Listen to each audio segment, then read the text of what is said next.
Hello, this is Glenn Scott, and welcome to my policy presentation.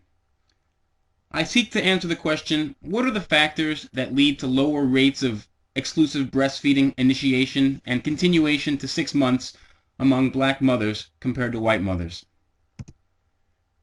Taking a look here, these are some numbers in the latest CDC breastfeeding report card, but the data comes from the CDC National Immunization Survey of 2010.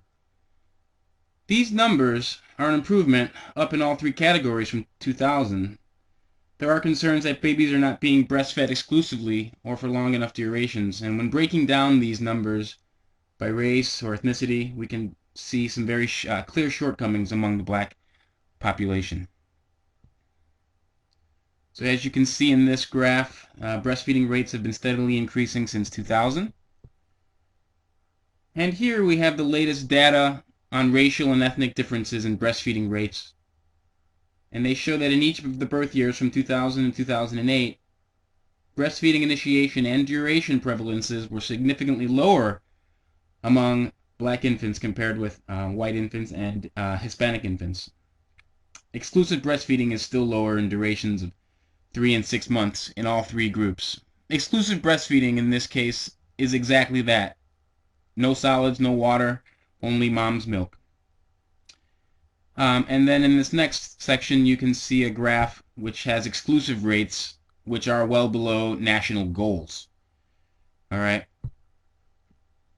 So here's a question that can generate 1,000 answers. Okay. The American Academy of Pediatrics states, human milk is species specific and all substitute feeding preparations differ markedly from it, making human milk uniquely superior for infant feeding. Exclusive breastfeeding is the reference or normative model against which all alternative feeding methods must be measured with regard to growth, health, development, and all short-term and long-term outcomes. And here are some organizations that recommend exclusive breastfeeding for the first 6 months of an infant's life. Basically every major medical body. This is not an exhaustive list as well. Moving along, we can come to these some of these statistics from the Agency for Healthcare Research and Quality, which is part of the U.S. Department of Health and Human Services. The lead investigators are all doctors at Tufts New England Medical Center for Evidence-Based Practice in Boston. Basically, the AHRQ is a very large meta-analysis that pulled together numerous studies and compared health outcomes in breastfeeding and formula feeding. Much of the medical research done for my proposal came from this very large document. It was published in 2007, and it's widely considered the most comprehensive study on health benefits of breastfeeding and the risks associated with not breastfeeding. So here you can take a look at some of the health benefits of breastfeeding. Risks of hospitalization are reduced, serious colds, throat infections, pneumonia, gastrointestinal tract infections, certain types of childhood leukemia, diabetes, asthma, atopic dermatitis, eczema. Basically, a whole slew of diseases are reduced from the effects of breastfeeding. Taking a look at obesity, diabetes. Obesity in the U.S. is a public health problem, and it has been for years, with rates of obesity significantly lower in breastfed infants, according to the Surgeon General's Call to Action report of 2011. According to an article in the American Journal of Human Biology called Breastfeeding as Obesity Prevention in the United States, a sibling difference model, it noted that the breastfed sibling weighed 14 pounds less than the sibling who was fed commercial formula. So looking at some of these statistics here, breastfed infants have lower rates of obesity. Okay, studies done by the American Academy of Pediatrics also show higher rates of childhood obesity in children not breastfed. Statistics such as these are pretty astounding and point to long-term positive effects of breastfeeding on weight control and feeding self-regulation. And again, this comes from the meta-analysis. Turning a look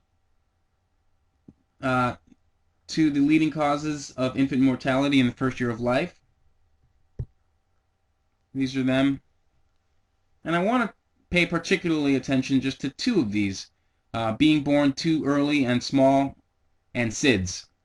And again from the AQHR.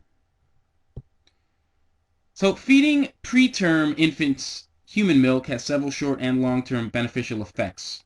This includes lower rates of sepsis and necrotizing enterocolitis. For those of you unfamiliar with necrotizing enterocolitis, it's a condition typically seen in premature infants where portions of the intestines undergo tissue death. It's not very pleasant. And this large variance you see here, 58 to 83%, with the feeding of human milk, is due to the differences in feeding of human milk exclusively and feeding human milk in conjunction with cow milk fortifiers. Preterm infants fed any human milk stand to benefit, but those exclusively fed human milk have better outcomes. The benefits of feeding human milk, and by the way, I'm saying feeding of human milk or fed human milk in this section because oftentimes preterm babies are too weak to suckle at the breast and need to be fed expressed milk. Moving on, the benefits of feeding human milk to preterm babies goes beyond the neonatal intensive care units. These babies also have fewer hospital readmissions for illness in the 3 years after hospital discharge. There are also neurodevelopmental outcomes and cognition benefits, but I want to focus on infant mortality.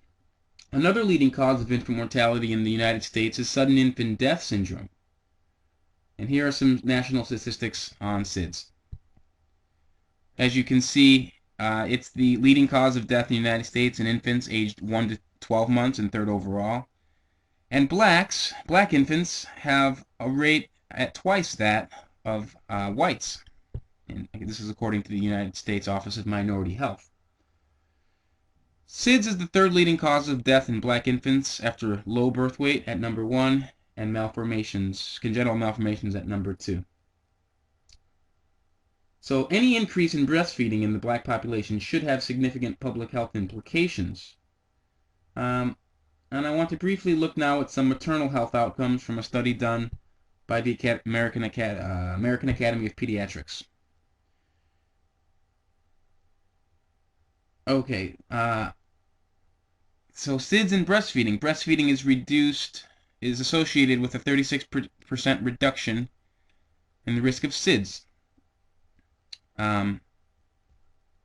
It's also been attributed to increased rate of SIDS in infants who were never breastfed.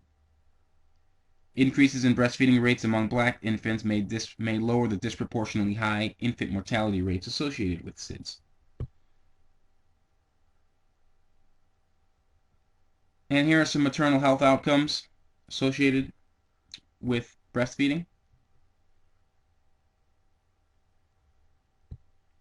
In addition to these, breastfeeding has been shown to reduce the risk of premenopausal cancer, breast cancer, and ovarian cancer.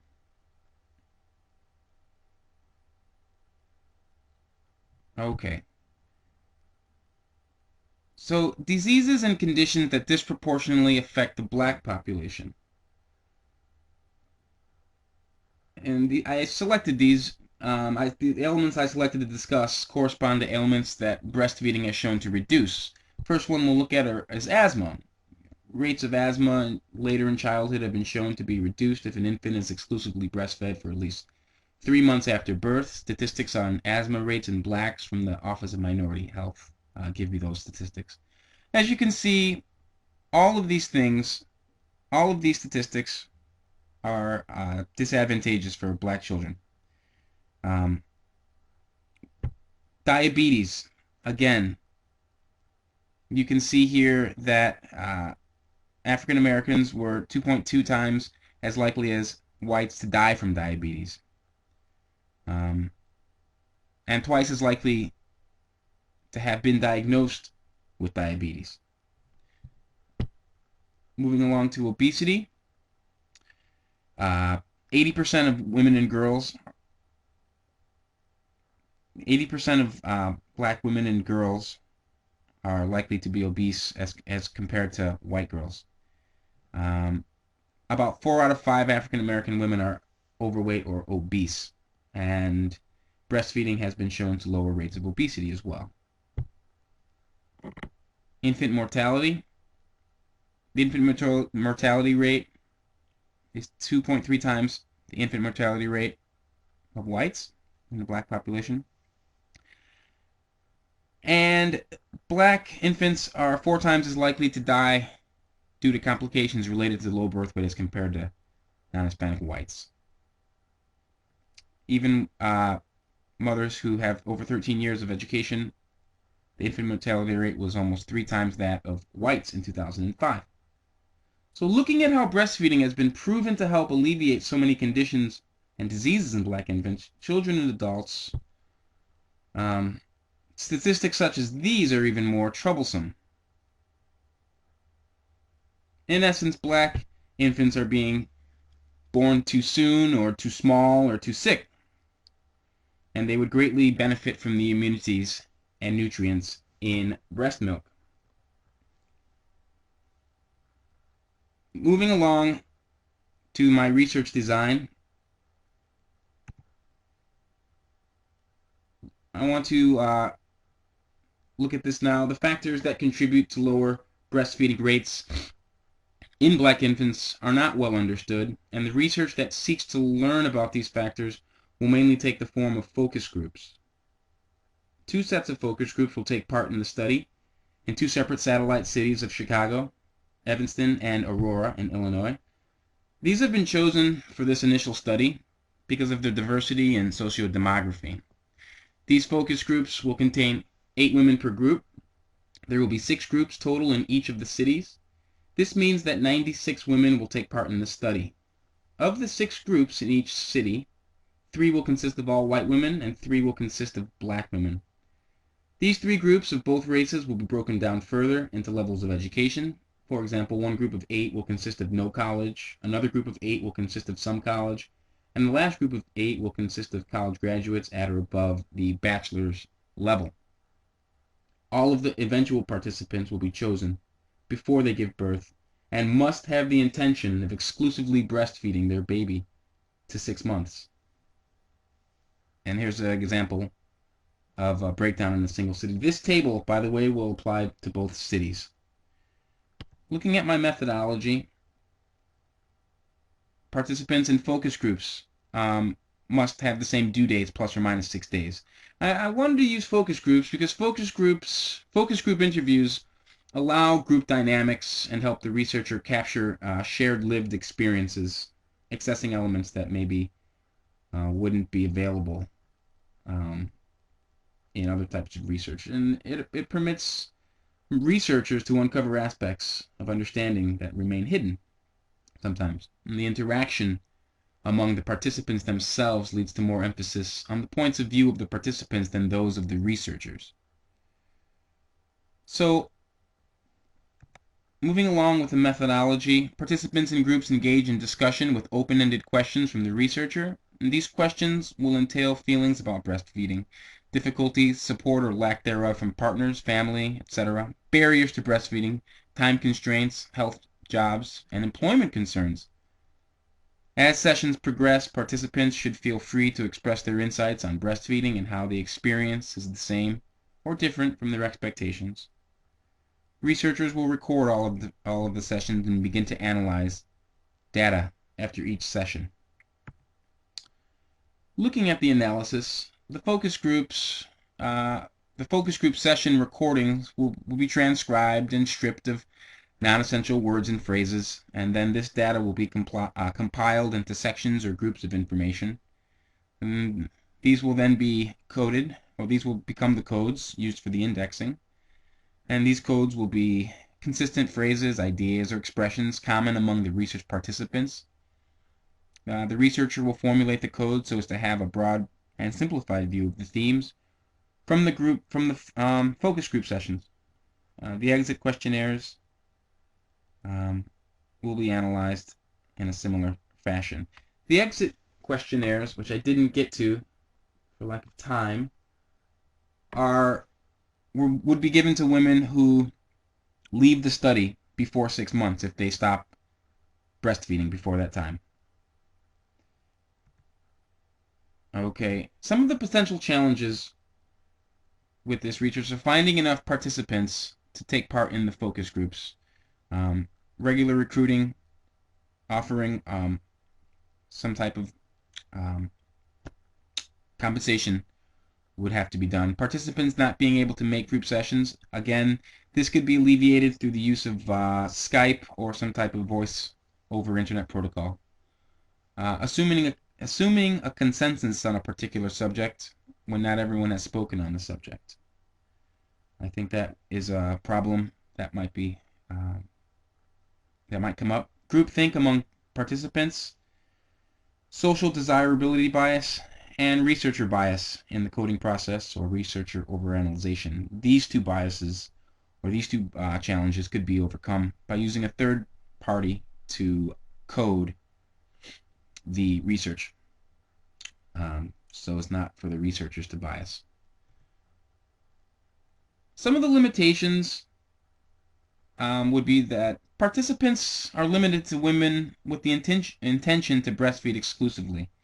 So it doesn't, the research isn't able to look at why some women have no intention to breastfeed exclusively for 6 months, even as this is the best choice and recommendation of nearly all medical bodies. It doesn't ask that big question of why some women don't.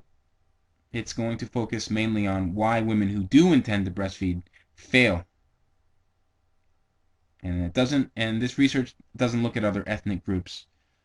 With the increase in the Hispanic population, that is something to research at a later time. So, to sum up, breastfeeding is good for babies and mothers, conferring immunities and nutrients to infants, unsurpassed by substitutes, and having positive effects on women's physical and mental health postpartum and beyond. Breastfeeding rates are lower for black infants than for white infants, though many of the health and economic benefits would surely help black infants and mothers, as certain conditions are more prevalent to them, as well as economic disadvantage. I want to study, why is that? Why are they lower? And can a study that tries to answer this question facilitate strategies to increase breastfeeding rates among women? Thank you.